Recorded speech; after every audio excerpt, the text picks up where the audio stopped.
Okay, hello everyone. My name is Elias Vidal, and today I'm going to talk about the beginning of the Mexican immigration. So this is a long history, but I'm going to try to reduce it because here we are going to see some facts or some things that happened during a war between Mexico and U.S. So let's start. As you can see, this is a map of US that is from 1843. As you can see, the country didn't went from the Atlantic Sea to the Pacific Sea, and some states like Oregon, like California or Texas didn't was part of US. And the beginning of the problem was in Texas, because Texas didn't was an economical uh,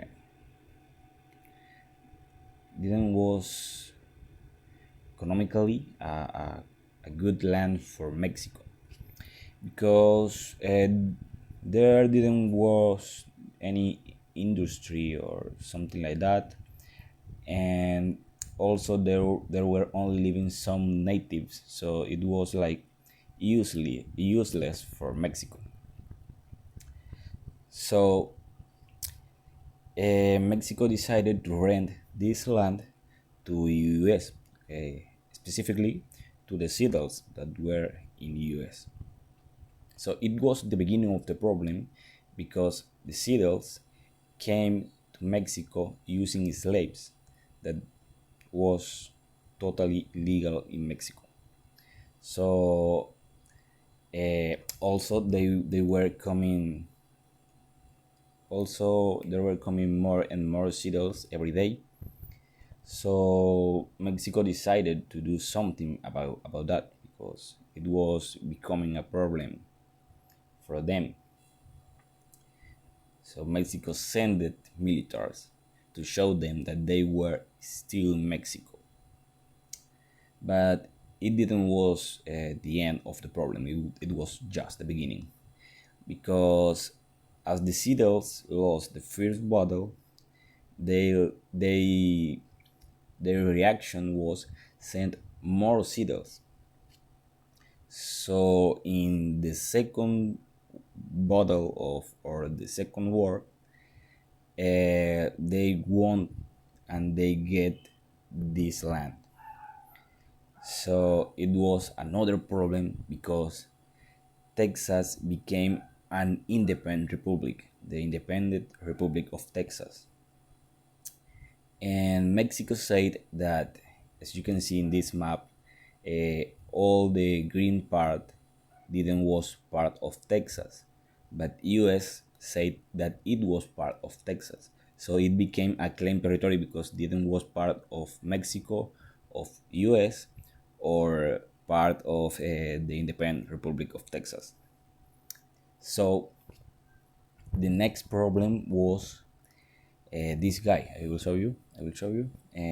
James K. Polk, because he became president because he said that he could get California, and his dream was to have a country that went from the Atlantic Sea to the Pacific Sea, because as you remember, in that time they didn't have Oregon or California.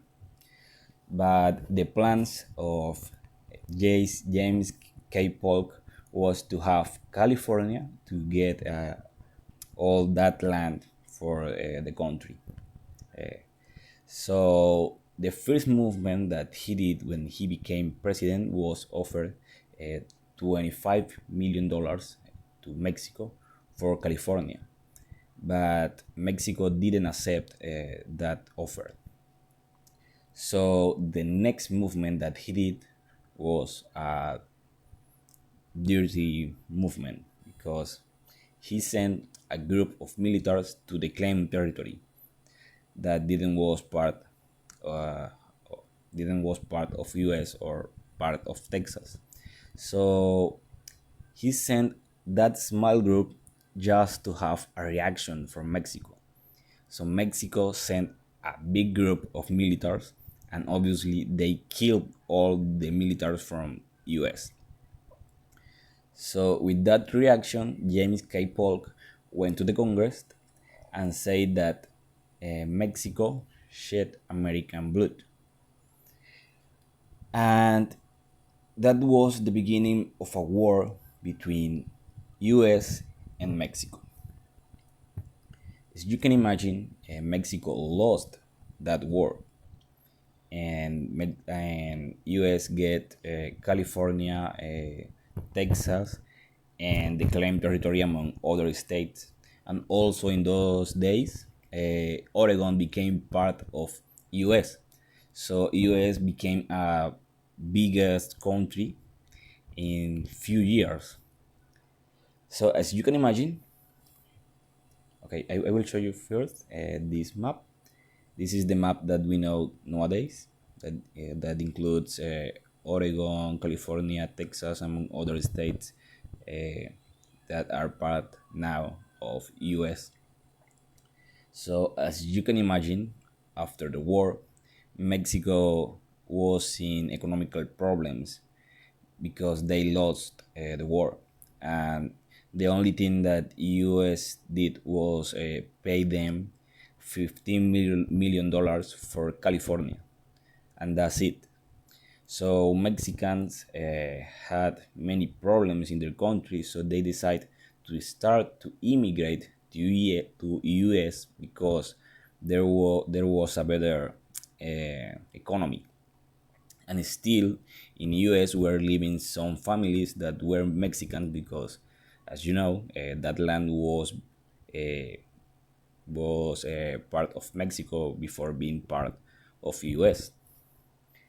So that was the beginning of the immigration, but of the immigration of Mexico, right? But after some time, Mexico had another problems like the Mexican Revolution.